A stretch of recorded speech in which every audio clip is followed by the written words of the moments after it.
محترمو لیدونکو که چیرته زموږ د یوټیوب چینل ته نوي راغلي وئ نو لومړی زموږ د یوټیوب چینل در سره سبسکرایب کړئ او په څنګ کې ورسره د بیل نشان ووهئ. کله چې موږ نوې ویډیو پورته کوو نو لومړی به تر تاسو. السلام علیکم ورحمت الله وبرکاته. محترمو لیدونکو او مینوالو، په دې هیله چې تاسو به راته روغ او جوړ وئ او د صحت کلي به مو په تن وي. دا دی نن بیا حاضر شوی یم چې ستاسو په چوپړ کې یوه نوې او خوندوره ویډیو چمتو کړم.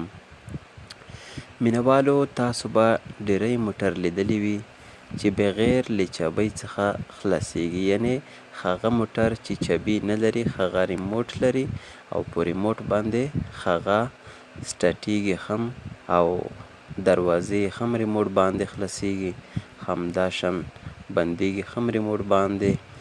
نو دا ویډیو تاسو ته د دې لپاره چمتو کوم چې تاسو په دې وپوهوم چې څنګه کولی شو چې خپل موټر بغیر له ریموټه په انډرایډ موبایل باندې سټارټ او بند کړو.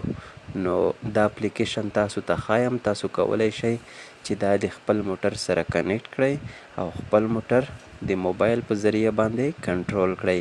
یعنی تاسو کولی شئ چې خپل موټر هم په موبایل باندې خلاص کړئ، هم یې سټارټ کړئ او هم یې بند کړئ. نو د دې لپاره به تاسو لاړ شئ لومړی انټرنیټ ته او هلته به تاسو دا اپلیکیشن را ډاونلوډ کړئ او بیا به تاسو د په موبایل کې انسټال کړئ او د خپل موټر سره به یې کنیکټ کړئ. نو زه راځم دا اپلیکیشن تاسو ته ښایم چې دا اپلیکیشن کوم دی او څه نومیږي او چیرته یې پیدا کولی شو. محترمو مینوالو، دا اپلیکیشن دا دی، دا اپلیکیشن دی ډایرکټډ. دا اپلیکیشن که تاسو نشو پیدا کولی نو تاسو کولی شئ چې له ما سره په واتساپ باندې اړیکه ونیسئ او تاسو ته به انشاءالله لارښوونه کوم. نو دا اپلیکیشن به تاسو را ډاونلوډ کړئ. کله مو چې خلاص کړ دلته به تاسو نه ایمیل ادرس غواړي. دا د ما ایمیل ادرس ورکړی دی. که چیرې یې ایمیل ادرس اخیستی نه وی نو ماته یې پاس لوګ آوټ نه راکولو. دا ګورئ دلته یې ماته راکړي لوګ آوټ، یعنی تاسو له دې څخه خارج شئ. مګر زه له دې څخه نه خارج کیږم. دلته ما سره موټر نشته چې زه دا اپلیکیشن له هغې سره کنیکټ کړم او تاسو ته یې په ژوندۍ بڼه در وښیم. نو تاسو کولی شئ چې د خپل موټر سره څنګ په څنګ شئ او دا اپلیکیشن خلاص کړئ. کله مو چې دا اپلیکیشن فعاله کړ، یعنی تاسو خپل ایمیل ادرس ورته رجسټر کړ او دلته مو ورکړ، نو تاسو بیا لاړ شئ دلته لاندې اډ ا ویهیکل، تاسو اډ کړئ یو موټر. زه تاسو ته دی راترې تووم. دلته به تاسو کلیک وکړئ، موټر سویچ کړ. دلته به تاسو ته بلوتوث کنټرول خلاص شي. دا چې کله تاسو ان کړئ نو تاسو خپل موټر سرچ کړئ. کله مو چې موټر سرچ کړ تاسو ته به خپل موټر بلوتوث درکړي او دا بلوتوث به تاسو کلیک کړئ.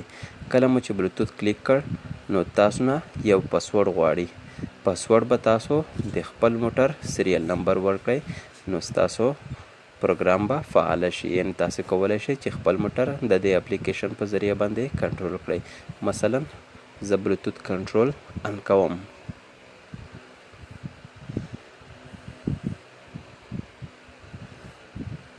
دلته یې لیکلي نو اویلیبل پایرټ ډیوایسز، دلته کوم ډیوایس موجودیت نه لري. نو که چیرته زه د موټر سره خوا په خوا وی نو ماته یې بالکل کنټرول راکولو. نو دلته کنټرول نشته نو زه نشم کولی چې دا فعاله کړم.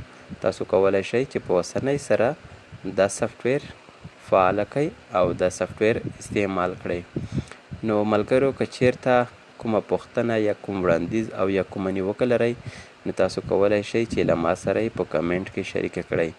مینوالو، که چیرته مو زموږ ویډیو خوښه شوې وي نو زموږ ویډیو ضرور در سره لایک کړئ او شیر کړئ. دا چې زه بیا حاضرېږم تر هغې مو په لوی الله سپارم. د الله په امان.